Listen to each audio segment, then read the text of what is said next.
They're 10 calories, so they're not, sugar coated. And then maybe taking one or two of these at strategic times during your day might be just the thing that can keep you away from eating a food that's going to now throw you off your plan and mess up with your weight and health goals. Hi, welcome to the Judy Terrell Show, where I explore topics intended to optimize every body 50, 60, 70, and above. Hi, everybody. I know what to do to follow my eating plan, but I keep falling off it. I gotta just get myself to be able to do it. I know what to do, now I just have to get myself to do it. I can't tell you how many times I hear that from my clients in my office. Is this something that you hear yourself saying to yourself day after day? Then you are in the right place, everybody. I am Judy Terrell. I am a nationally board certified health coach.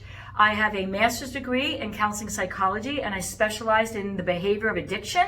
I have 42 some odd years plus, I think at this point, in the weight loss, fitness, and health industry. And I work with clients on a day-to-day basis over and over again.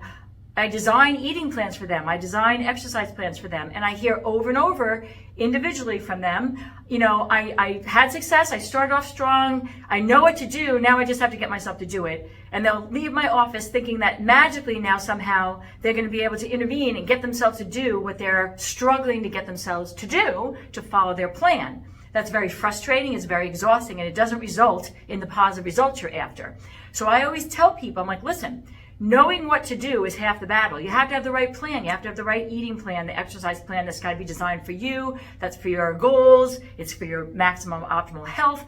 However, just getting the plan is not the same skill set as being able to consistently execute it. There's a different skill set for that. And you're not going to just say, okay, I know what I need to do. I'm watching myself not do it. And, now that I say this to you, I'm going to be able to do it. It doesn't work like that. You have to have the how do I get myself to stop doing not the things that are leading me off my plan. That is what this series is about. This is episode number 5. I'm addressing the top 6 patterns that lead people to fall off their plan and what to do about them, specific tools for each of these top 6. So by the end of this video, you're going to have some tools if you are somebody who falls off your eating plan because you're eating for energy. Okay, this is my number 5 most commonly observable pattern that leads people to fall off their plan. You know that you're supposed to eat fruits and vegetables, but it's the middle of the day, you're at work, you're starting to nod off, and you take out the chocolate bar because you know that when you have a couple pieces of chocolate, it's going to energize you. The sugar thing, that's the most common thing. It's a high sugar, kind of a food that's not on your plan. It's not healthy for you, but you're not eating because you're hungry. You're eating because you're looking for the energy. Or you're driving home from work on your way to your second job where you still have kids at home, or you've got elder care issues that you have to take care of. You have a spouse or a partner or other people in your house that you have to take care of. And you've got, you're leaving work, but you have all sorts of home, work things that you have to do for work the next day that you didn't get done at work. It's just endless, And so our energy, your energy has to remain high because you still have things to do. Or you wake up in the morning and you're exhausted and you have to go to work. Many, many times people are eating not because they're hungry necessarily, but because they're looking for that energetic boost to get them through the next phase of their day. All right. This is very common, and you can know I shouldn't do that. But if it's serving the purpose, you're eating off your plan. I'm going to put this over here. You're eating off your plan and you're eating things. And the reason why you're doing it is because you're looking for energy and they are actually working, at least in the moment, to give you that sugar rush. Like I'm trying to tell you right now, you can know all you want that you're not supposed to do that. And every time you're gonna fall right back into it because it's serving a purpose, okay? So eating for energy is a real thing, and it does work if you eat, these sugary, energetic, like hedonistic foods that are not good for you. And in the long run, honestly, they don't really work because then you have the crash afterwards, or you have the added weight on your body that is now causing you to be even more fatigued because you're carrying around an extra 20 to 100 pounds. But in the moment, they work, okay? And that is why, people not recognizing that is why they keep falling back into it and then beating themselves up because psychologically, I know I shouldn't do that. Why do I keep doing this? Well, because it's giving you energy, okay? And in this and this is a pattern. If you need the energy, then you're going to fall into it every time. All right. So now, if that is the pattern, and that's the one I'm addressing, and this is number 5 out of my 6, I've already done 4 other ones. If you haven't watched them, go back, because it's not just one. It's usually a couple of these that are leading people off their plan. All right. But back to the moment here. What then can you do if you need energy? And obviously sleep is an issue here, but in this moment, you can't go back and get 8 hours of sleep from the night before or tonight. It's not going to help you in this moment. You need the energy now. So I'm going to give you a couple of things that you can do in the moment, almost no matter where you are, all right, that will actually increase oxygenation through your body. And oxygenation through your body also includes your brain. So when you get a higher level of oxygen through your brain, it's an alert. It makes you more alert. Okay? So it will serve the same purpose, these things I'm going to tell you in just a second, as eating the sugar will, with that whoosh of the sugar high, but without the negative side effects. So I have 2 that I want to bring to your attention and show you how to do. Your Second 50.life is my virtual platform that is designed for both men and women over 50 and 60, 70, and 80. And it includes pre-recorded video information on exercise and how to do it, whether you're fit and in good health, or if you have bad knees, bad shoulders, a bad back, whatever. It includes information on how to eat for weight management and how to eat for health management.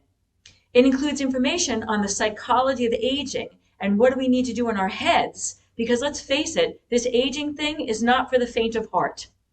So your Second 50.life is a virtual platform of resources that you can access at your own leisure, but it also includes 2 times a month live video coaching with me, so that you can bring your own individual questions and get individual coaching, as well as have access to all the information on the pre-recorded videos.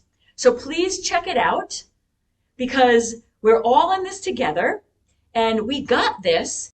So the first one is literally get up from your chair if you're at your desk, or if you drive and you get out of the car before you walk into wherever you're going to go, or wherever you are. You can do what I'm going to show you almost anywhere. All right, you're going to actually literally get up and you're going to count to 30 in your head, and you're going to basically jog in place. And if you can't jog, you're going to high march, okay, to the count of 30. And I'm going to do one right here. Ready?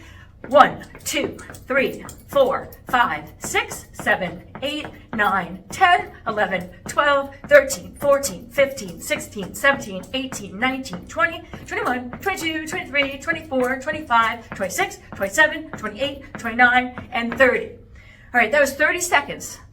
I'm breathless, but I will tell you right now, I'm in my physiology. That just energized me. I'm like, whoosh, it's like a alertness just went through my body. My heart rate was up, but again, I took blood flow with more oxygen at a higher level because I was breathing deeper, and I circulated that to my brain, to my heart, to my digestional organs, to the muscles of my body. And I would tell someone to do that. I tell you can do it once for 30 seconds, and that might be enough of an energizer, but I usually tell people to do a set of 3. Do 30 seconds, take a little break, do 30 seconds, take a little break, do 30 seconds. That's 1.5 minutes. With the breaks, maybe it's 2.5 minutes. If you tell me you don't have time to do that, I seriously have to look at how you're living your life. You will feel the energy. And if you're looking for food, the sugar, or other things for energy, and the 30-second jog or marches 3 times can do that they don't have the same negative side effects of using the sugar. Why would you not do that? All right. Now, some people are like, well, my knees and my joints, I can't get up at work. People will draw attention, whatever. Okay. Here's what you can do sitting down. This is what's called fire breath in yoga. Okay. And basically it's kind of similar to what we just did, but without the physical movement of your body. So you're sitting in your chair. I'm going to do it again to show you. I'm going to do 20 of these because it's a little bit more challenging until you get used to doing it. All you're going to do is breathe in through your nose and then out through your mouth as fast as you can, as deeply as you can, using your diaphragm as a bellows to push that air. And you're going to do 20 of them. Okay? Ready?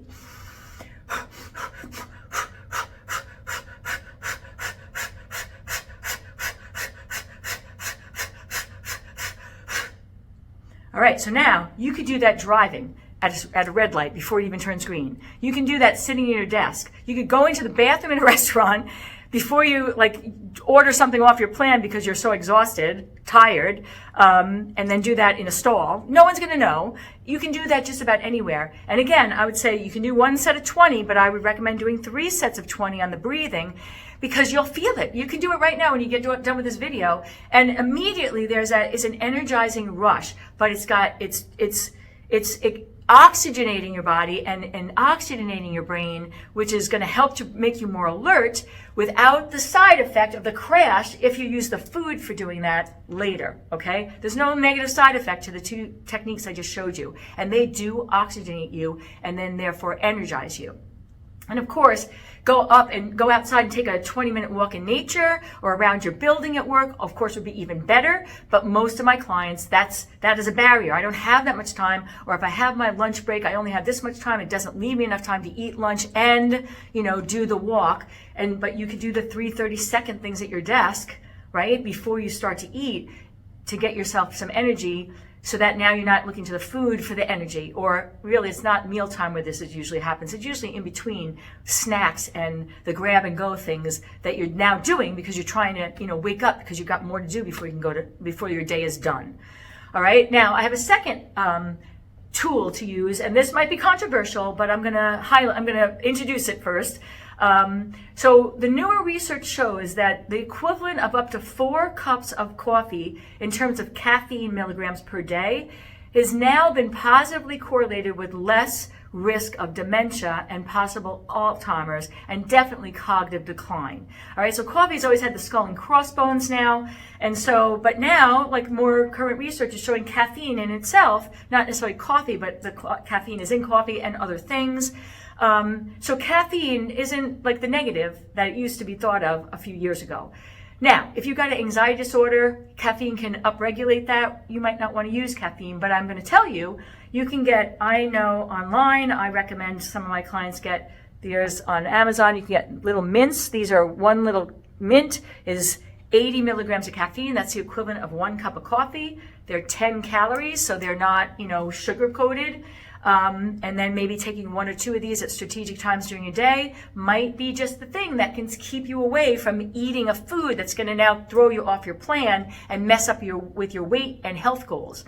All right, so caffeinated mints. You can get coffee, but again, you have to be careful with the coffee because most of the clients I work with, their coffee is really a dessert. So if you're taking in all the extra calories, the sugar and the syrups and even if it's not calorie, it's the, erythritol and the fake sweeteners. I'm not an advocate of that. But if you have black coffee or maybe just a little splash of a, non-dairy milk or a skim milk, tiny little bit of stevia or, black, then that might be the way to go to help you to avoid eating if you're eating not because you're hungry, but because you're looking for energy.